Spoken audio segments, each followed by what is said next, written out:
Good afternoon, students. As you all know, we have discussed two types of chemical reactions. In continuation of that series, today we are going to discuss next types of chemical reaction. Third is displacement reaction. Displacement reaction. The chemical reaction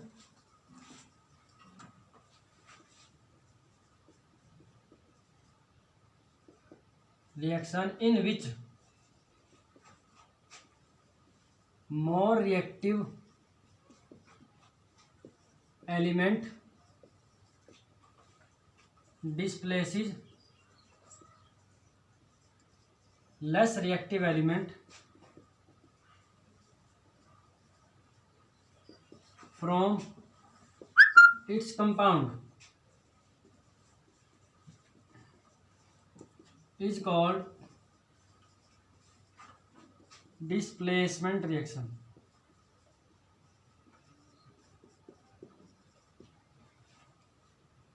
यानी कि वो chemical reaction जिसमें ज़्यादा reactive element कम reactive element को उसके compound में से displace कर देते हैं.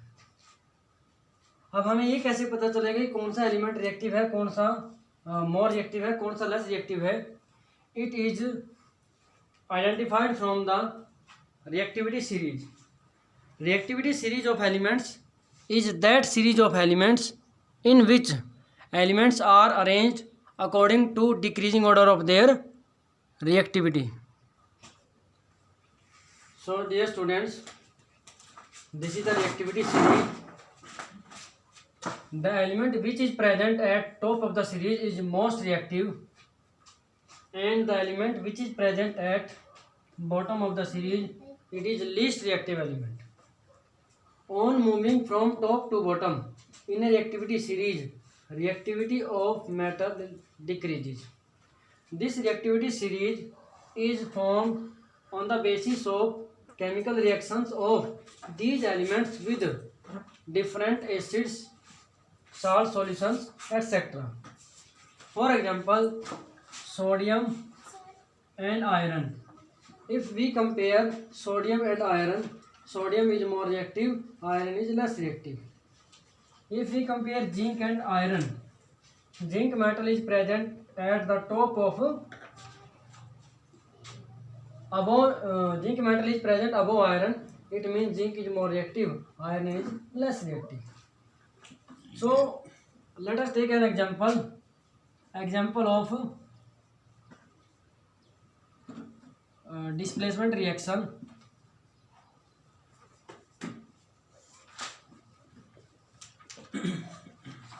जिंक मेटल यानी जिंक ग्रैन्यूल्स हैं, जिंक मेटल के ग्रैन्यूल्स अगर उसको FeSO4 यानी कि फेरस सल्फेट जिसका कलर ग्रीन होता है, लाइट ग्रीन कलर होता है, उसमें ऐड किया जाए, then what we see zinc sulphate plus iron Fe iron is formed. Zinc sulphate बनेगा और साथ में क्या होगा, आयरन मेटल सेपरेट हो जाती है. Zinc metal Zn solid state में है, FeSO4 ferrous sulphate FeSO4 water में सॉल्यूशन है तो क्या लिखेंगे, एक्वस. उसके बाद क्या होगा, ZnSO4 जिंक सल्फेट, ये क्या हो जाएगा, एक्वस प्लस में iron solid.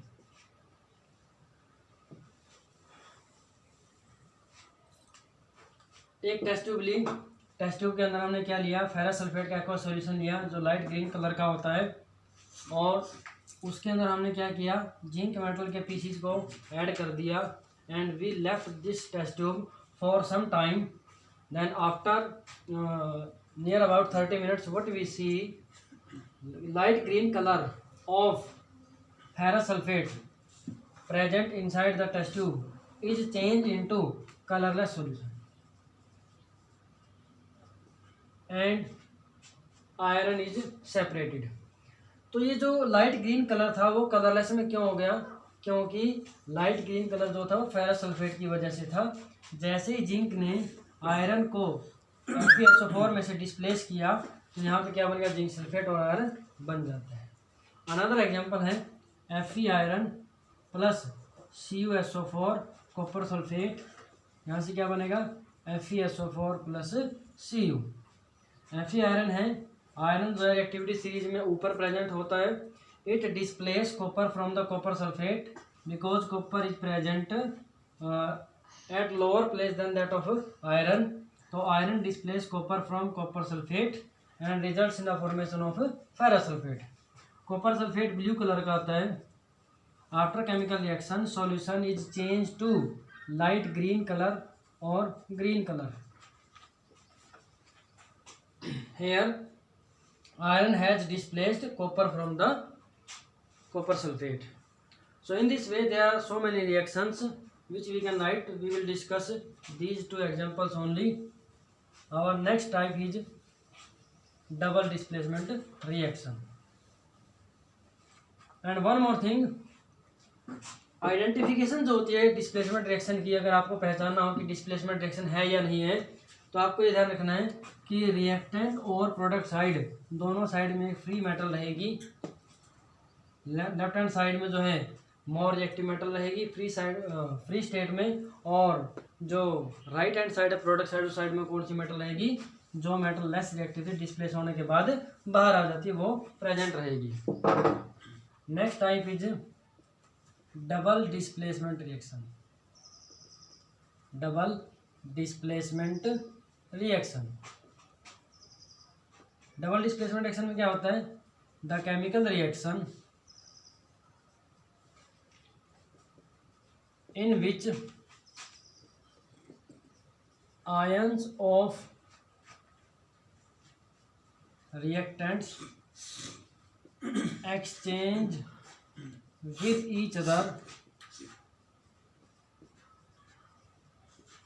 To give products. हम सिंपली भी बोल सकते हैं chemical reaction in which ions of reactant displace each other, जिसमें आयन एक दूसरे को डिस्प्लेस कर देते हैं, तो दो बार डिस्प्लेसमेंट होती है, इसलिए इसको डबल डिस्प्लेसमेंट रिएक्शन कहा जाता है। जनरली जो है in most of the cases double displacement reaction form insoluble product that is precipitate. Example की अगर हम बात करें, barium chloride BaCl2 aqueous state में है plus sodium sulphate Na2SO4 aqueous, reaction होगी तो क्या होगा, प्रोडक्ट बनेगा BaSO4 डाउनवर्ड एरो प्लस में क्या होगा 2NaCl एक्वस। ये क्या है, यहाँ पर वाइट कलर के बेरियम सल्फेट के वाइट PPT वाइट कलर के प्रेसिपिटेट बनते हैं। तो बेरियम क्लोराइड और सोडियम सल्फेट में आयन एक्सचेंज हो गया, सल्फेट इधर आ गया है, क्लोरीन उधर आ गया है और आयन का एक्सचेंज हो गया, इसीलिए क्या है ये डबल डिस्प्लेसमेंट रिएक्शन है। अनदर एग्जांपल जैसे कि हम पहले भी पढ़ चुके हैं, lead nitrate PbNO3 whole twice aqueous plus Ki 2Ki aqueous, product क्या बनेगा PbI2 downward arrow yellow PPT बनेगा यहाँ पर, और प्लस में क्या बनेगा 2KNO3 पोटासियम नाइट्रेट एक्वस बन जाता है। ये कलरलेस सॉल्यूशन होता है और यहाँ पर वाइट PPT है, यहाँ पर येलो PPT है। तो यहाँ पर आप देख सकते हैं कि दो हमने केमिकल रिएक्शन डबल डिस्प्लेसमेंट की लिखी है और दोनों में क्या है हमारा, दोनों में प्रेसिपिटेट फॉर्मेशन हुआ है। तो it means most of the chemical double displacement chemical reactions are forming water insoluble products, that is precipitates. Another example is NaOH aqueous plus HCl dilute aqueous, it will give NaCl plus H2O। तो यहाँ पर आप देख सकते हैं इन दोनों reactions में water insoluble product बने हैं, तो ये ज़रूरी नहीं कि हर एक में वाटर इनसॉल्युबल प्रोडक्ट बनेगा। तो यहाँ पर आप देख सकते हैं NaOH और HCl। NaOH क्या होता है? बेस। HCl क्या होता है? एसिड। तो acid and base react with each other to give salt and water. तो this is also neutralisation reaction.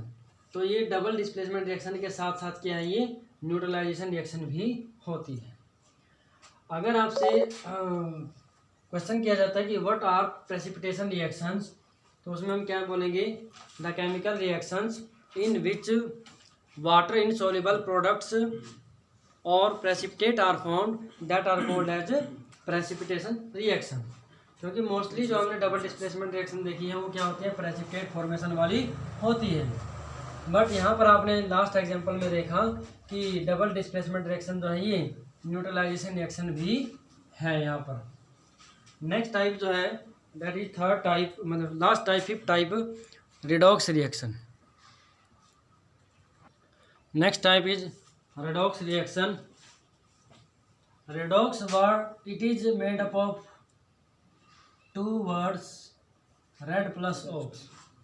Red means reduction, ox means oxidation. तो हम क्या लिख सकते हैं? The chemical reaction in which both oxidation and reduction takes place simultaneously. Both oxidation and reduction takes place simultaneously, साथ साथ होती है। उसे हम क्या बोलते हैं? रिडॉक्स रिएक्शन बोलते हैं। ऑक्सीडेशन क्या होता है? पहले आपको पता होना चाहिए ऑक्सीडेशन क्या होता है, रिडक्शन क्या होता है। इसको हम बोलेंगे addition of oxygen, addition of oxygen और रिमूवल ऑफ हाइड्रोजन। ऑक्सीजन का ऐड होना और हाइड्रोजन का रिमूव होना। रिडक्शन क्या होगा? एडिशन ऑफ हाइड्रोजन और रिमूवल ऑफ ऑक्सीजन। तो जब भी कोई भी रिडॉक्स रिएक्शन हो तो हम यहाँ से इस तरीके से पता लगाएंगे कि ऑक्सीजन का ऐड होना और रिमूवल ऑफ हाइड्रोजन होना वो ऑक्सीडेशन होता है। और रिडक्शन को कैसे आइडेंटिफाई करेंगे? हाइड्रोजन अगर ऐड होती है, ऑक्सीजन रिमूव होता है, वो रिडक्शन होता है। Let us take the example. First है zinc plus carbon, product is zinc oxide plus carbon, then product is zinc plus carbon monoxide, carbon monoxide. यहाँ पर आप देखेंगे zinc Zn plus CO, Zn और zinc oxide plus C carbon, यहाँ से क्या बनेगा? Zn plus CO। तो ध्यान से देखेंगे इसमें कैसे करना है। जिंक ऑक्साइड से जिंक प्रोडक्ट में पहले रिएक्टेंट साइड में जिंक ऑक्साइड है, प्रोडक्ट में जिंक है, और ZnO is converted into zinc, C carbon is converted into CO। तो you can see here in ZnO oxygen is present, when it is converted into zinc oxygen is removed। तो देखो यहाँ पे removal of oxygen क्या होता है? Reduction. तो ये ऊपर वाला स्टेप क्या हो गया? ये हो गया रिडक्शन। और यहाँ पर आप देख सकते हैं कार्बन जो है it is converted into CO, तो ऑक्सीजन ऐड हो गया, दिस इज ऑक्सीडेशन। तो यहाँ से आप क्या कह सकते हैं कि वो केमिकल रिएक्शन जिसमें रिडक्शन और ऑक्सीडेशन दोनों हुए हैं, दैट इज रिडॉक्स रिएक्शन। अब कई बार पेपर में पूछा जाता है कि which one is oxidise, which one is reduced, what is reducing agent, what is oxidising agent. Oxidising agent, oxidising agent, oxidising agent होता है oxygen giving, oxygen giving agent, वो ऑक्सीडाइजिंग एजेंट होता है। रिड्यूसिंग एजेंट कौन होगा? Oxygen taking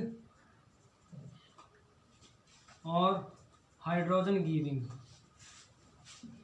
यहाँ पे oxygen giving या फिर हाइड्रोजन टेकिंग। तो यहाँ से आप देख सकते हैं ZnO जिंक ऑक्साइड ने ऑक्सीजन दिया है, तो ZnO क्या है? ZnO is oxidising agent carbon ने ऑक्सीजन लिया है, it is reducing agent. ZNO is reduced and carbon is oxidise. ZNO क्या हो गया, रिड्यूस्ड हो गया, और कार्बन क्या हो गया, ऑक्सीडाइज हो गया। So this is the last type of chemical reaction, that is redox reaction, and I hope you have listened it carefully. Next we are giving assignment on the basis of these three types of chemical reactions. So dear students, this is assignment for today on the basis of the types of chemical reactions. Reactivity series क्या होती है, displacement reaction से आप क्या समझते हैं, example double displacement, displacement, precipitation reaction क्या होती है, व्हाट इज डबल डिस्प्लेसमेंट, यहाँ पर डबल डिस्प्लेसमेंट है।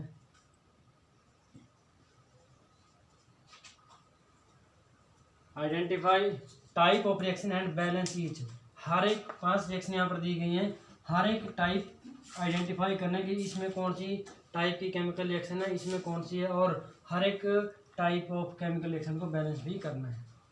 This is enough for today, thank you and have a nice day.